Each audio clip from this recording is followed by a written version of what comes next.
effect in an opposite direction. This vacuum fluctuation energy, which I'm concentrating on the electromagnetic part, actually, have all wavelengths and frequencies. So that means that not only is it wavelengths a few centimeters or something, but there are wavelengths that are as big as the universe. So in that sense, we are not just figuratively or metaphorically, but we are literally in touch across the universe, because our atoms are bathed in this sea of energy that includes all these wavelengths, some of whose wavelengths stretch out, across the solar system or whatever.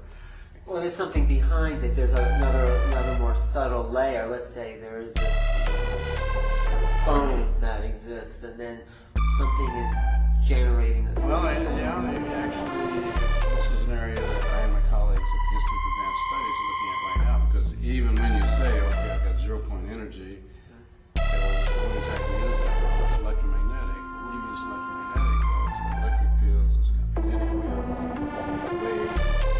Okay, well, what is an electric field? A wave in what? And so, in some sense, unless you just want to draw the line and say,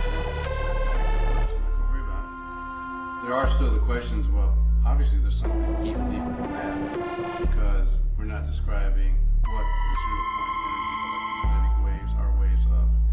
Right, exactly. What I'm sort of getting to is this whole idea of consciousness, where you're saying that you can't really shield, or you've been able to shield some of these 0-point energy field, but you couldn't shield it from a remote viewer, so like consciousness somehow is traveling in some medium or a part of some non-local aspect that's even beyond these fluctuations. It certainly has got to be the case. I mean, these fluctuations are handled by normal physics in the textbooks and so on. And no one has a model for how something like remote viewing could really work. So obviously there's a lot more going on. Right, but there probably is a science, or there's some maybe more subtle medium in which consciousness can travel, or... It'd be reasonable, and certainly as a physicist, I assume if it walks, it's physics. So if it travels even spiritually, it's physics. But even quantum theory says the observer, is maybe the center that affects everything around it. So just by having the observer affect something means that, consciousness is sort of a center point of the universe. Each individual consciousness, let's say, is the center of totality. And that's how I see it. Certainly, some physicists have really pressed that point. Eugene Wigner was especially pressed that point that really, as long as we're leaving consciousness out, we're making mistakes. And consciousness is in the observation process. And certainly, from a physics standpoint, any measurement which yields information to an individual, obviously somewhere along the line had consciousness involved. So it's a case of, well, how much was it? John Wheeler, who's one of the icons of physics, has made a big issue out of, that it's a participatory universe, is his phrase, rather than just a remote observer.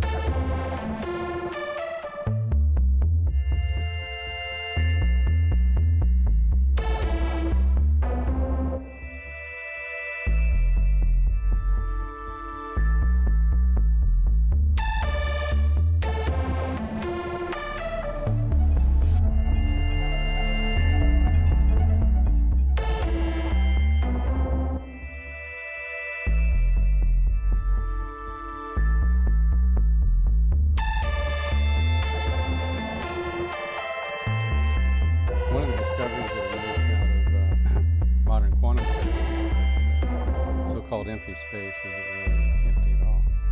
It's actually full of energy.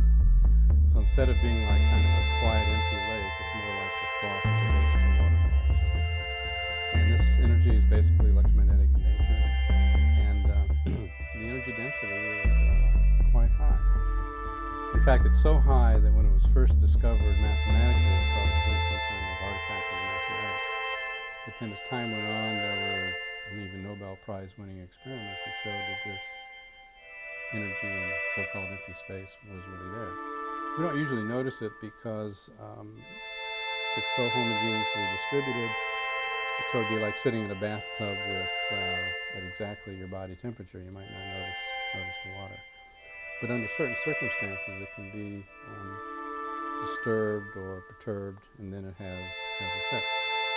As I mentioned, some effects on atomic emission, for example, that eventually ended up in a Nobel Prize for Willis Bowen at Yale University. It's called the Lamb shift. And this is a recognition that, in fact, this energy disturbs atoms. So atoms aren't sitting in a void; they're sitting in a sea of energy. So once quantum theorists realized that energy was there, the next question was, well, is there any way to tap it? And it was thought originally that probably not. It might be like trying to tap the heat energy around it. And you can quickly prove, for thermodynamic reasons, that it'll take more energy to tap it than you get out of it, so that you don't come out ahead. But back in about 1984, a researcher at Hughes Laboratories, named Robert Forward, showed that there was a particular effect called the Casimir effect, which demonstrated that, in fact, this energy could be tapped.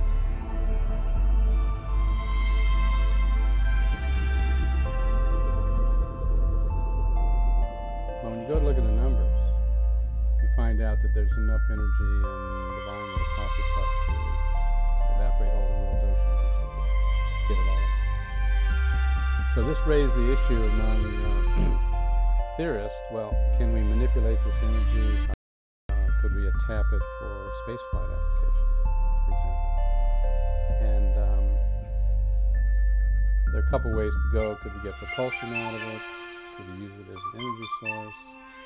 And so these are the areas that modern theorists are looking at. So one of the more interesting aspects is that if in fact it does look like there's a root in there, then we consider the possibility that maybe there are other civilizations who've been down this track ahead of us. And so it opens up the possibility that you can't reject the possibility of, for example, ET visitation out of hand. Usually here, where Einstein said you can't go fly. Well, that's something out of special theory of relativity. It's actually the idea of stretching space, expanding space on one side of the craft and shrinking space on the other. You're not only moving forward through space, the space itself is like moving forward on a rubber sheet, while at the same time you're pulling the rubber sheet and expanding it. So then relative so BB's out. And so in fact the Air Force was particularly interested in that. They set up a program called Disseminate, in which I and my colleagues were interviewed. So again, there's another indication that these are not just fringe scientists with scientific ideas. But basically, these are kind of mainstream ideas being published in mainstream physics journals and being taken seriously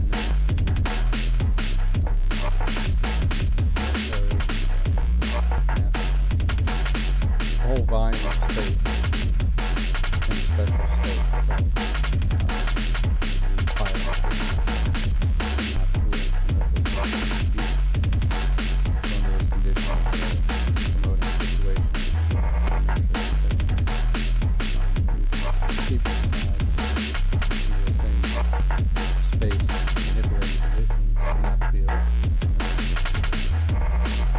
Here at the Institute for Advanced Studies, one of our main is exploring the possibility of tapping energy, zero-point energy. Although we call it zero-point, even if it's frozen universe now, all the way down to absolute zero, most in terms of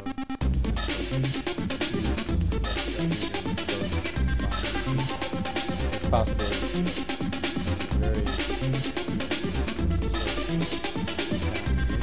very hard to